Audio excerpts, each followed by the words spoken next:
Everyone. This is the third game from round one. This game, Kimi had the white pieces, and he played against the tournament winner, Steven, who had the black pieces. I wanted to congratulate Steven on a great performance. I've only been working with Steven for a couple of weeks. I could tell right away from the simul that he was very strong. I wasn't quite aware of how strong he was, so yeah, today I thought he played consistently, like excellent chess, and yeah, so I just thought that he played fantastic today. So I was really glad to see Steven playing so well, and I've been happy to have the chance to work with him a couple times now. It's been a really good experience. He's a nice, not only is he a good chess player, but he's also a really nice kid. I've learned already.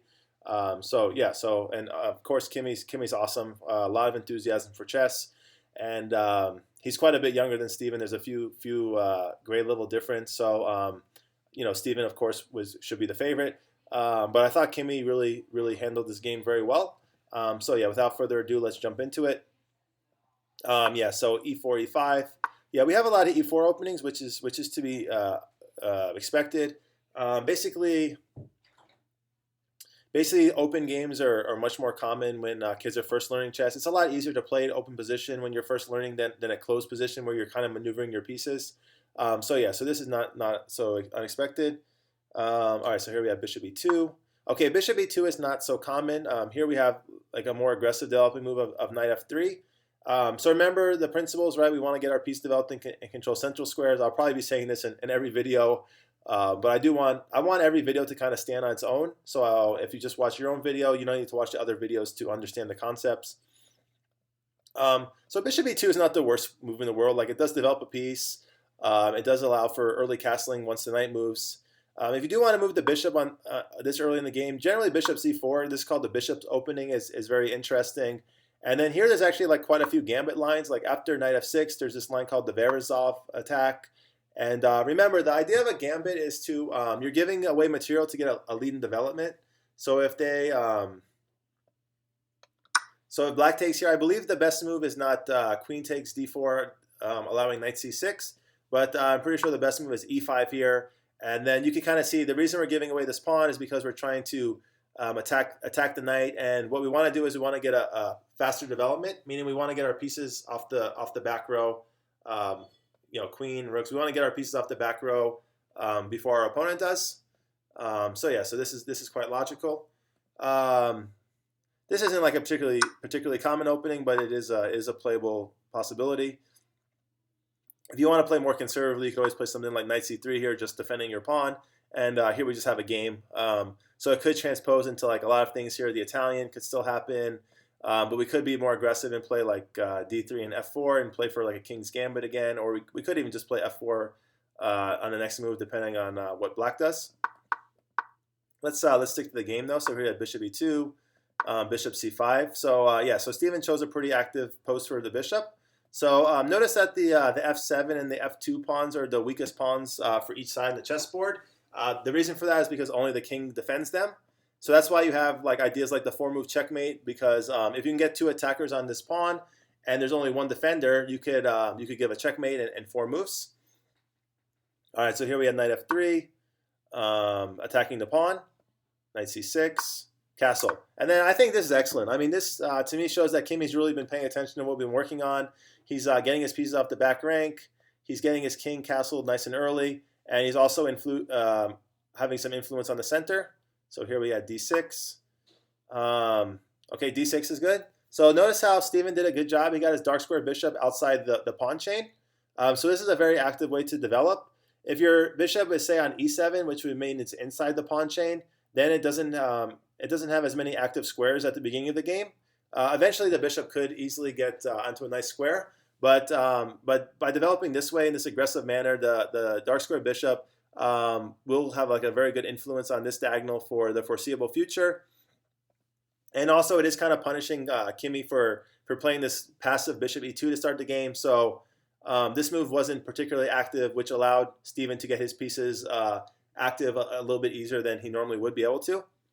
So here we had rook e1, which is a very nice move. So so here there's a lot of ideas. Like he could try to play something like c3 and d4 Kimi, and then just open up the e file and attack the king. The bishop can go to f1, and then the rook would be much more active. The bishop can go to even c4 in the future, probably after the other pieces get developed. Because remember, in order to get rapid development, we want to move different pieces rather than the same one over and over again.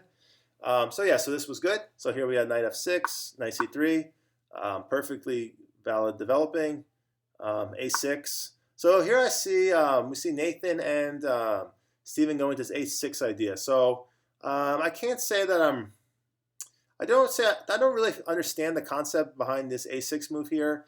And the same thing with Nathan's game. I was a bit confused. So I'm not sure if they want to put the bishop on a7 or if they're trying to play b5. But to me, it makes more sense just to get the king castled here and get the light square bishop developed. But I don't go through the games ahead of time. I just try to go through them on the fly. So I am curious. What happened in the game. So here we have a3, bishop e6.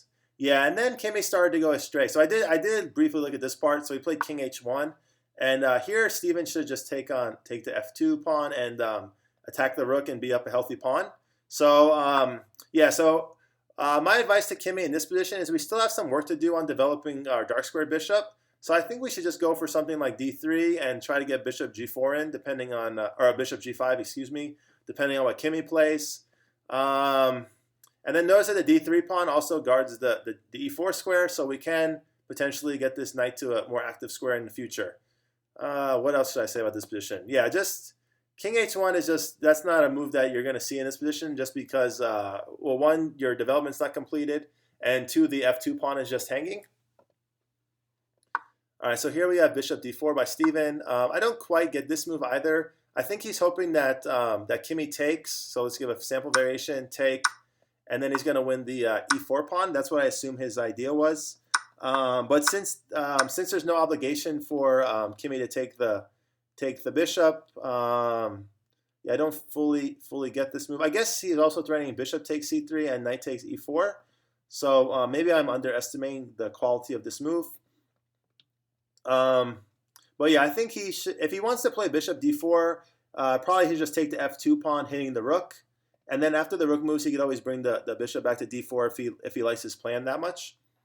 Okay, so we were at king g1. So I think so Kimi realized that his king is better on g1 or than h1. So keep in mind, right? These are the types of maneuvers, right? When you're just moving the piece back and forth, you're just wasting time, basically, right? Because if you look at the position 2 moves ago, you had this position, and it was White's turn, and now you allowed basically Black to get a turn in.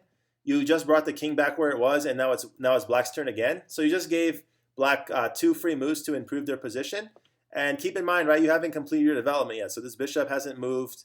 And yeah, if this bishop isn't moved and the queen doesn't move, you can't say your development's completed. Remember, when the general rule is that when your rooks protect each other, that means your development is completed. Yeah, so here Steven played logically. So this bishop d4 and bishop takes c3 plan is quite logical because he is going to win the e4 pawn here. So knight d2. Yeah, here I don't like his position is clearly bad now since he did lose a pawn. So I'm trying to see if we could find the best move for White here. My initial wonder is if we could play something like bishop takes a6.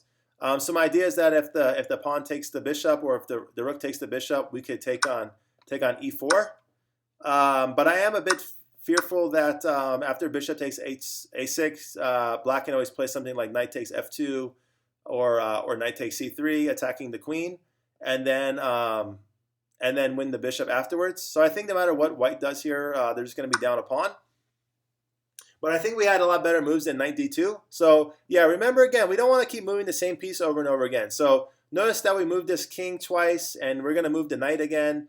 And our dark square bishop hasn't gone off the back rank. So yeah, let's try to focus on rapid development. That means moving your pieces off the back row as quickly as you can. Because if you have more pieces developed than your opponent, you're going to have a nice attack. So here Steven took. I think something like knight c5 probably deserves some attention. I don't particularly like d5 because say d5, we're going to take and maybe trade the queens off, and this probably does make White's life a little bit easier. So So knight takes d2 seems reasonable. I do think that this knight is better than this knight on d2. So if I was black, I wouldn't be so eager to make this trade. But he can just say I'm up a pawn. I have a healthy center pawn, and from here I'm going to just take advantage of my better position and convert the game. Okay, so we got queen e7. Yeah, I'd like to see. Well, I guess his plan behind queen e7 was the castle queenside, Stephen. But I would like to see some quicker castling if possible. But yeah, I think Stephen didn't really do anything particularly wrong here because I think his king was never in any real danger. The fact that Kimi started like moving his king back and forth and also moved the knight a couple times, that did afford Stephen the possibility to hold up on castling for a bit. So bishop h5. Yeah, this move I don't fully get. Like I think Kimi's just trying to come up with an idea here. I think bishop f3 seems a lot better, just attacking the knight. And then if Stephen just goes head and castle, maybe we could try to cause some problems with a maneuver like this. So I have the queen attacking the a6 pawn. This is an isolated pawn, so only the king can really save it right now with something like king b7. And then at least now we have a chance to fight back. There's probably a lot of different ideas here, but maybe something like c4, b4, b5, and try to open up some files to the black king. So notice that none of those moves were particularly concrete. I'm trying to think, when you're looking at the position, like what's your plan exactly? What are you trying to accomplish with the white pieces here? And it does seem like the king is slightly awkward on the b7 square. So if I could start opening up some files to the black king, I would be quite happy here. Okay, so this is what happened in the game though. So after bishop h5, Stephen was just able to castle without any pressure on the knight on c6. All right, h3. So yeah, this seems like a useful move. It's kind of hard to decide like how to improve your pieces. So creating an escape square for your king seems logical. Okay, g6, nice move. Bishop e2, d5. Okay, excellent. This is an excellent move by Stephen. So now he's going to try to start opening up the center a bit.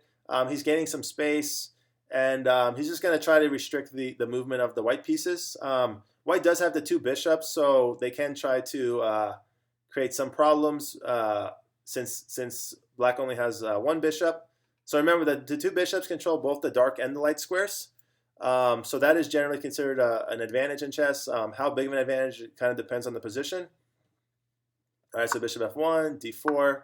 Yeah, and then here we have king h1 again. So yeah, I think so. We're just gonna have to try to commit to a plan, Kimi, because yeah, just moving the king back and forth, right? You're just allowing your opponent to basically get free moves in, and time is very important. You could sort of think of chess like a race, and if you're just gonna keep like so the best way to explain this move is like untying your shoelace and then tying them back again, and then wondering why you're falling behind in the race, right? Like you got to run. You don't have time to untie your shoe and tie your shoes again.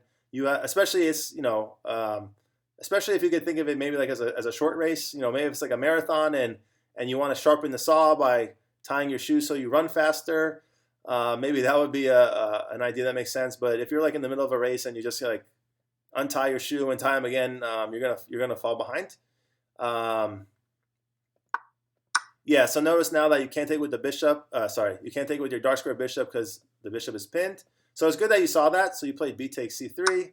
Okay, h5. H5 I don't fully understand by Stephen. I guess he wants to play like something like g5, g4, I assume. Okay, so we had rook a2. Oh yeah, so this move just hangs the rook. So yeah, so if you want to move the rook, Kimi, I'd recommend rook b1. So here we have the half-open b file, and here maybe we could at least like try to create some threats against the black king.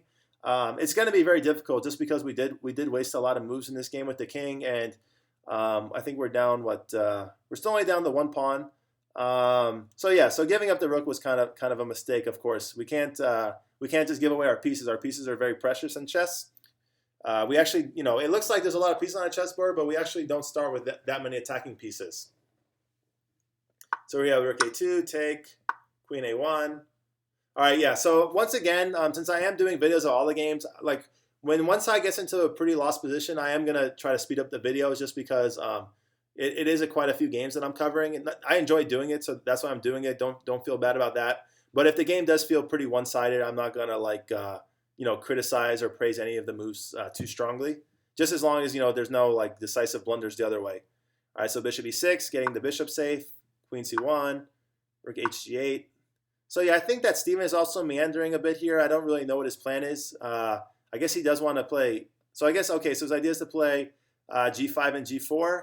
I'm wondering if moving the other rook here would be better. I think Steven wants to keep the open file, which I understand. So, but I think there is merit in moving the other rook here, just so we have one rook on the h file, and then the other rook would be on the g file in that case. And I think when we open up the files, that would be the best attacking placement of our pieces. Bishop g3, g5. So the thing that impressed me about Steven right away is that he's playing with a plan. Like, notice his previous moves like make sense with the moves he makes after. So I think that's really good for other kids to learn from. Basically, any decent chess player, that's what they're trying to accomplish. They're not just like making one move and then if their opponent sees a good response, then the move is pointless. They're trying to come up with like a plan where their pieces are coordinated in a way that like supports future ideas that they may have. So moving the rook to g8 and then pushing g5 is extremely logical. So to me, that shows like Steven has a very good grasp of chess, and not saying he doesn't have a lot to learn, but it shows that he's like playing with a plan, which is what everyone should be aspiring to do. So queen d1. Queen d1's a nice move, hitting the h5 pawn. G4. Yeah, so he's just following through his plan. Okay, rook f1, take. So yeah, here we're just dropping another pawn. And now the king is very exposed. So that's a problem. Bishop g7 check, bishop d2 check, very nice move.